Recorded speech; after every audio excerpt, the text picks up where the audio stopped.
Hello everyone, welcome to some Five Nights at Freddy's Theories. With Five Nights at Freddy's 4 just around the corner, I have some pretty interesting things I'd like to share with you. One of them is who is Springtrap. I have heard that Springtrap is a freakish hybrid of Freddy and Bonnie. I can confirm this by looking at the teasers for Five Nights at Freddy's 4. One shows Nightmare Freddy and Nightmare Bonnie. Being that Springtrap killed the purple guy, I have deduced that by looking at these pictures, seeing that Nightmare Freddy is red, Nightmare Bonnie is blue, red and blue make purple. This confirms that Springtrap is indeed a hybrid of Freddy and Bonnie. So here's Nightmare Freddy, kind of like got that reddish to him. And here's Nightmare Bonnie, and he's blue. And since these two put together, you'll probably get Springtrap. And he doesn't have a proper name, which is, I don't know why that, but they just called him Springtrap. What is the purple guy holding in the death minigames from Five Nights at Freddy's 2? You see he's holding something? Some people believe it's a phone, but I believe it's a kludge. It's a small medieval weapon used to bludgeon people. And that is probably the murder weapon that he killed the 5 children with. Point number 3, the bite of 87. We all know that the animatronics were once allowed to free roam during the day, but then there was the bite of 87. It's amazing what the human body can do without the frontal lobe, as the phone guy says. But who bit who? We all assume it was Foxy biting a client. However, I believe that it was Bonnie trying to kill the purple guy, but was unsuccessful. And now I'm going to turn the bite of 87 into the fight of 87. So here's what happened. Bonnie bit the purple guy trying to crush his skull, but only succeeded, tore out his frontal lobe. Using his right hand to stem the bleeding, he noticed that the other animatronics were trying to finish what Bonnie had failed. Purple guy used his kludge to hit Chica in the face, breaking her jaw, which is why it's kind of hanging limp there. Which is why Chica's jaw is broken, as some people thought she was the culprit. We also notice that Freddy has a bloody handprint on his face.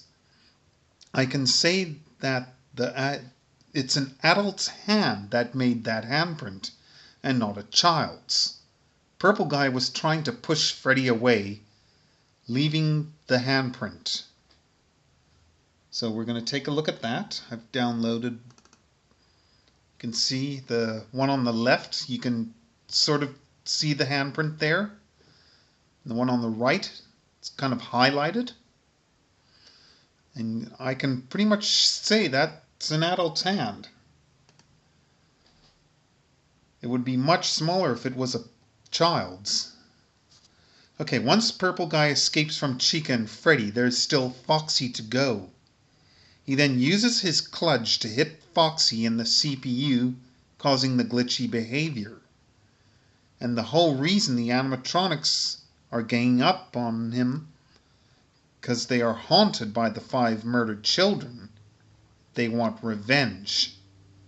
I have also deduced that Bonnie bit the purple guy by looking at the teaser of Nightmare Bonnie. His remaining whiskers are bent, resembling an antique surgical instrument used in lobotomies. A lobotomy is a surgical procedure in which the frontal lobe is severed. So, we're going to take a look at that. That does indeed resemble that old surgical implement. that they use to lobotomize people.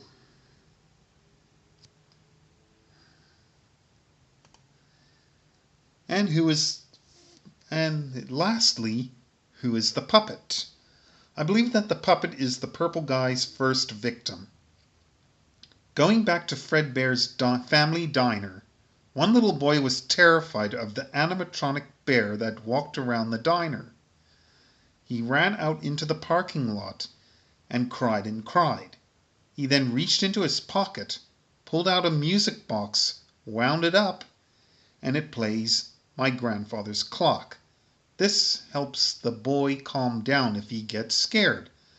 But then a purple car pulls into the parking lot when the atrocity occurs. So the puppet is, or marionette as some people call him, he's also got a black and white striped shirt, which according to the creepypasta seems like even though creepypastas aren't real, but it seems like it's a pretty good theory regarding this guy here.